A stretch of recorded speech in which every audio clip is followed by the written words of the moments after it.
Good morning, everyone. I'd like to call to order the meeting of the Insurance Benefits and Ledge Committee for July 6, 2022. Terry?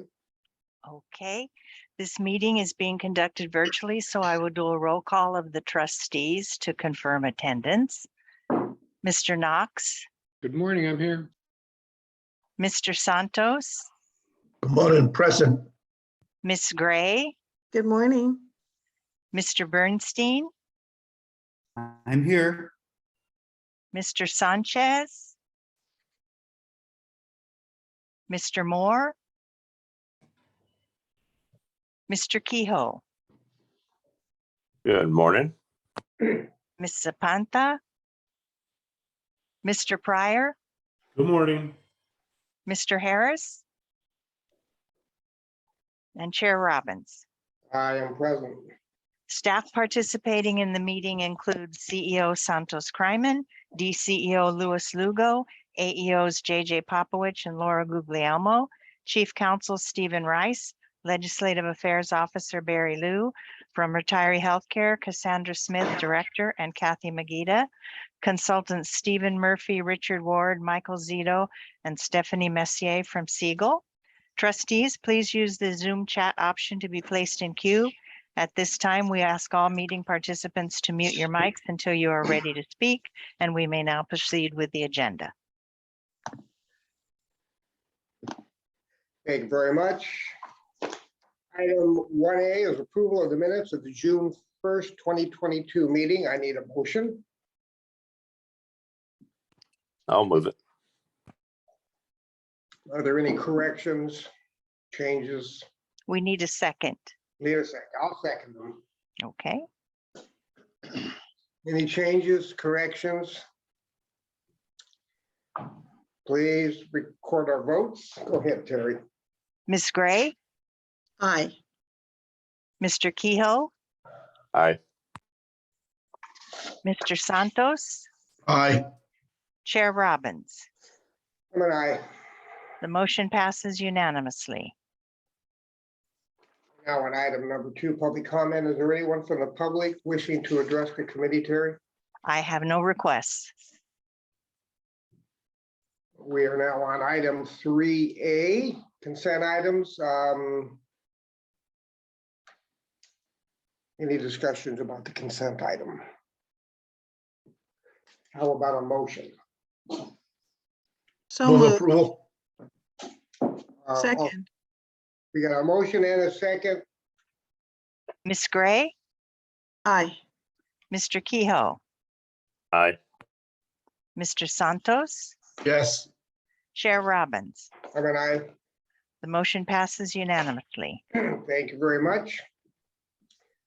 On item number 4A, semi-annual report for approved engagements, Mr. Liu. Yes, good morning, Chair Robbins and committee trustees. This is our semi-annual report on engagements, and just to highlight, in April, Mr. Kryman and I visited the California State Legislature, again, to continue introducing him as LACERA's CEO. We visited with the policy committees from both the Assembly and the Senate. So we met with the chair and vice chair of the Assembly Public Retirement Committee, as well as some other Assembly members. And then in the Senate, we met with the vice chair and the rest of the committee members of that committee. Last time we visited, I think in August, we met with Chair Dave Cortese on that. And we also met with Senator Anthony Portantino, in whose district LACERA's offices are located. And then in May, Deputy CEO Louis Lugo had attended the IFEBP conference and subsequently met with Senator Dianne Feinstein and her staff. There was a meeting scheduled with Representative Jimmy Gomez. Unfortunately, due to some scheduling conflicts, that meeting didn't take place. But our federal legislative advocates, Mr. Rhoda, indicated that we might have some opportunities for Zoom meetings with various offices in July. And then the rest of the report highlights some legislative positions that we have taken, and also that we'll continue working with the Sacrifice Legislative Committee on a monthly basis, just meeting and monitoring current legislation. So happy to take any questions. Are there any questions? Moving right along, how about item B, Mr. Lou? Thank you, Chair Robbins. So some items of interest this month. So the first item is from the Seattle City Employees Retirement System. Overpayments are basically a fact of life for many pension systems. What's interesting here is that with this system, as late as 2018, they were continuing to use spreadsheets to perform benefit calculations. It wasn't until 2019 that they implemented a full-featured administration system. And that's when the errors were found. Almost a combined total of $775,000 in errors. And for one member, he had over $100,000 in overpayments over 5 years. Seems like that issue was based on the fact that they have a feature similar to ours, which is the Social Security Advance, in which you can take a higher benefit based on your Social Security amount. And then once you hit Social Security age, it gets reduced. But it looks like by using spreadsheets to implement this, they weren't able to do the adjustment in time. The next item concerns Illinois. You may recall over the last couple of years, the state tried to consolidate over 650 police and firefighter pension plans for investment purposes, but it seemed that not everyone was on board on that. So a suit has been filed to object to the consolidation, but a court has found that the fact that the trustees are kind of losing their votes on investment matters wasn't really something that violated the Illinois Constitution's pension clause. So they have 30 days to appeal, but in the meantime, looks like the consolidation continues on.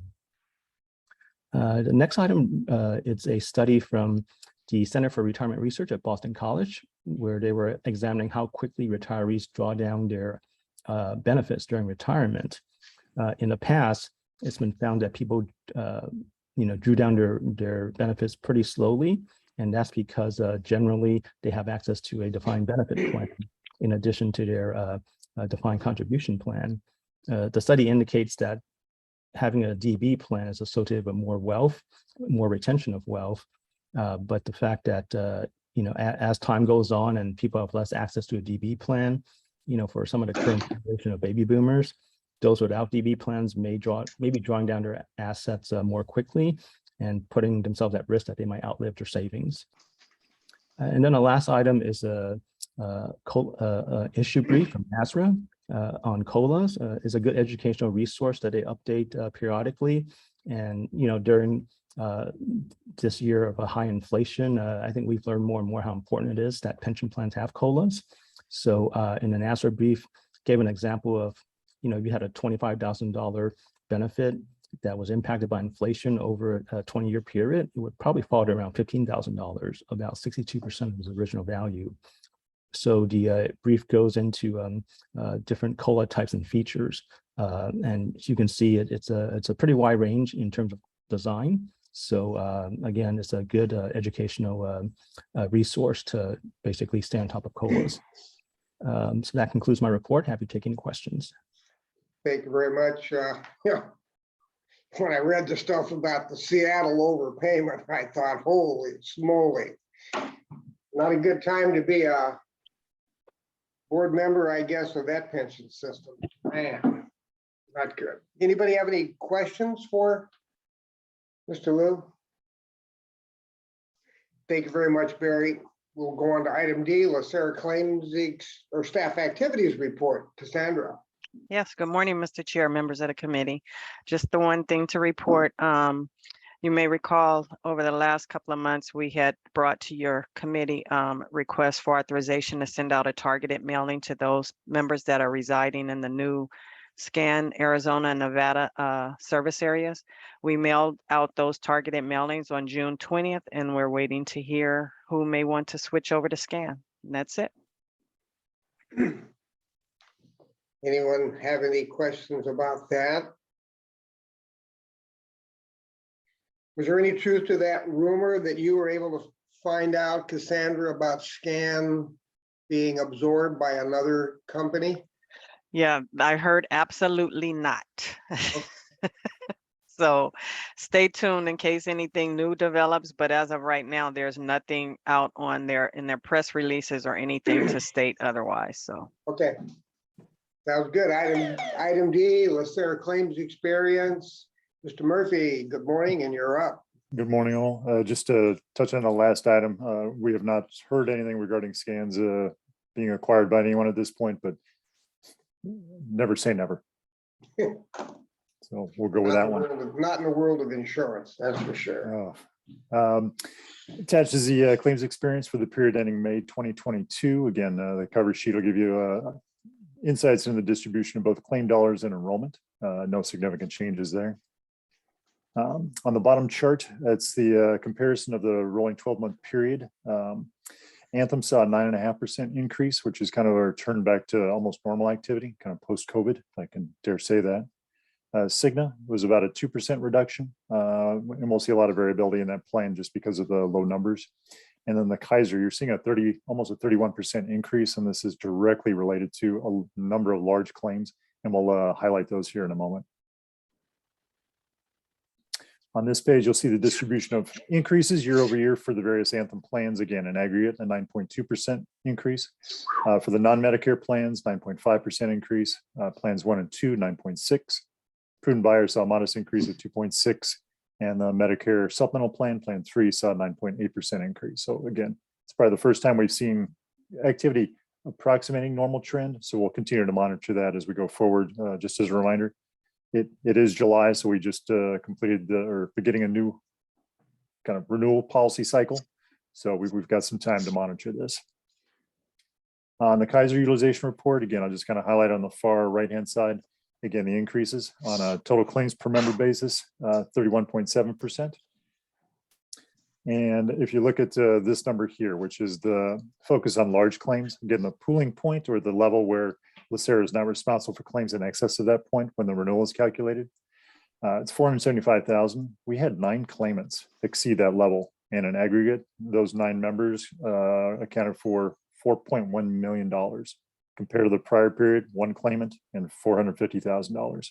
So that's the key driver there, and that will have a mitigating impact on a future renewal just because of the amount over the pooling level. So we'll monitor that as we go forward, but that's the key driver there. You think those are COVID-related claims, Stephen? I don't want to say no, but my hunch is that it's probably more traditional claims, cardiac conditions, oncology, cancer, et cetera. So I think that's probably the crux of it, but there could be a COVID claimant in there in that mix. So we'll continue to monitor. This page is just highlighting or the focus on the large claim activity. And as you can see, Anthem was down 50% compared to the prior periods. This is, again, just the percent of members that are exceeding that pooling level. And here on this one, Cigna was down, and you can see the increase for Kaiser up almost 700% compared to the prior period. So anticipate this will be an anomaly at some point in the future, but it is what we're looking at today.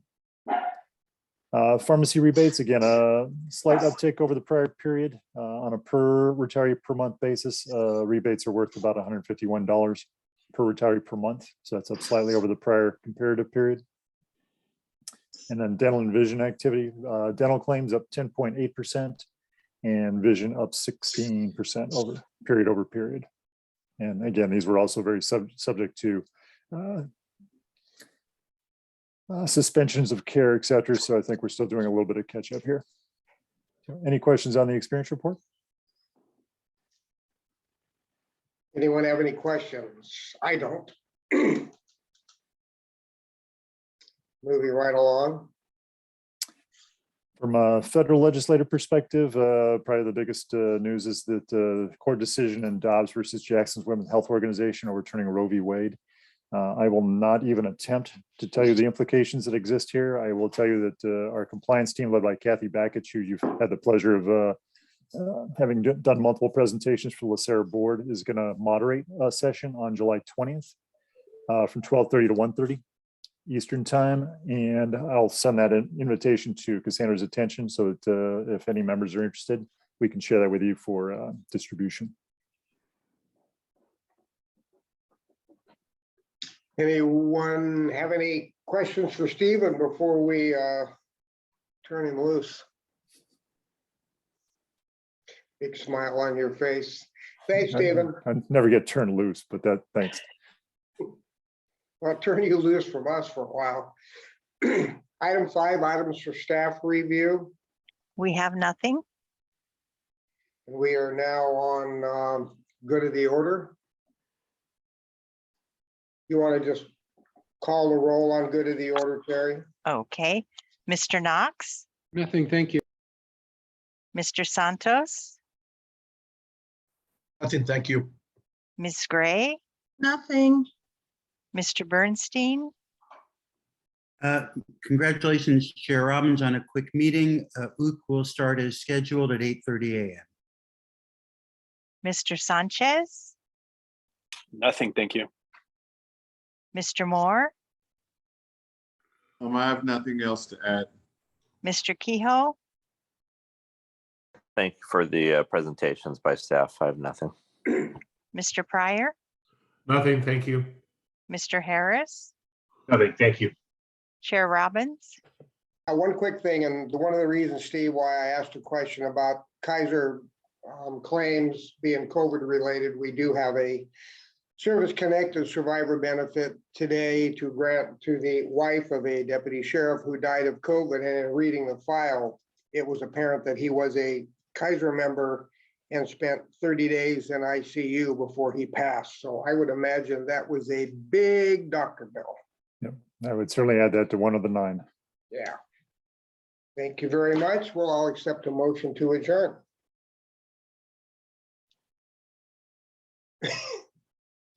Sean, make a motion to adjourn. So moved. We are adjourned.